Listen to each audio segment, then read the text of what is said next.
এটা হালিমের মশলা একটা প্যাকেটের মধ্যেই থাকে, আর এটা হচ্ছে ডাল চাল মিক্সড।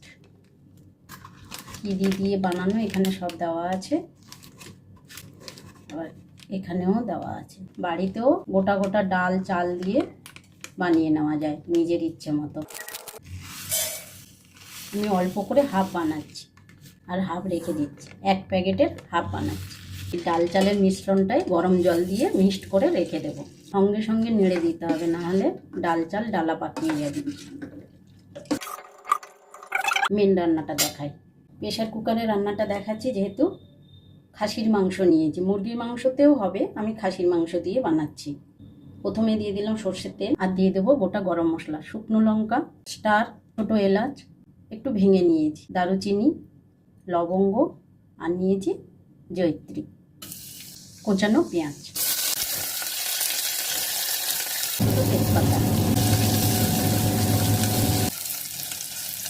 লাল লাল করে পেঁয়াজ ভাজা হয়ে গেছে, এবার দিয়ে দেবো গরম জল, যাতে মশলাটা না পুড়ে যায়। রসুন বাটা, আদা বাটা, কাঁচা লঙ্কা বাটা, কাশ্মীরি লঙ্কা বাটা, হলুদ গুঁড়ো, ধনে গুঁড়ো, জিরে গুঁড়ো, লবণ। এই মশলাটাতে যেহেতু লবণ আছে, লবণটা দেখে দিতে হবে। দিয়ে দেবো এই মশলা অল্প, আবারও ভালোভাবে কষিয়ে নেব। জল দিয়ে দিচ্ছি ভালো করে মশলাটা কষানোর জন্য। গরম মশলা বাটা, গোলমরিচ গুঁড়ো,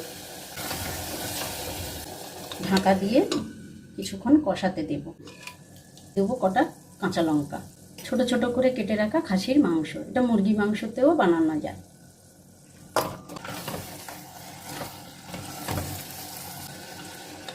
ভালোভাবে মাংস কষানো হয়ে গেছে, দিয়ে দেবো 1 কাপ গরম জল।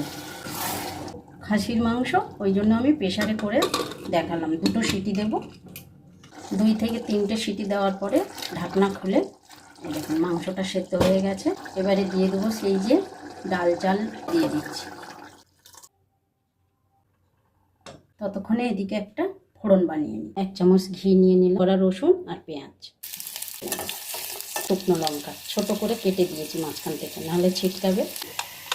কালারের জন্য দিয়ে দেবো কাশ্মীরি লঙ্কা বাটা, আছে হালিমের সেই মশলা গুঁড়োটা, একটু ডাল আর চালের মিশ্রণ, একটু লবণ, আর দেবো গুঁড়ো করা চিনি। সেই ফোড়নটা দিয়ে দিলাম। যে যেমন ঝোল রাখবেন সেইভাবে রান্নাটা করে নেবেন। আদা কুচানো, কাঁচা লঙ্কা কোচানো, পেঁয়াজ বেরেস্তা। আমি গন্ধরাজ লেবু দিয়ে সার্ভ করছি, পাতিলেবুতেও হবে।